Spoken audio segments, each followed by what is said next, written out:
Hello guys, in today's video, I'm going to show you how to customize the ribbon in the new Outlook on the website. Tailoring it to your workflow keeps your most used commands easily accessible and saves time. Let's begin. First, open Outlook on the website, and then I want you to sign in, all right?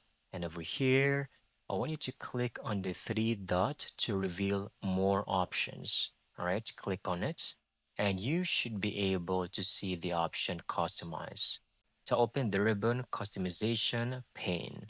In the preview, review your current tabs and the buttons, all right? Use the panel to add or remove commands, create groups, or organize related actions together.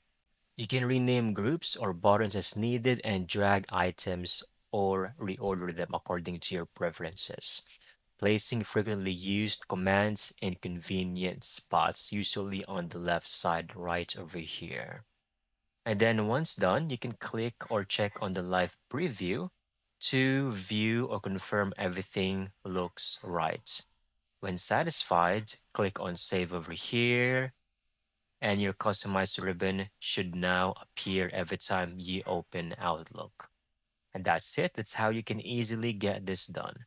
Thank you so much for watching. I hope you found this video very helpful.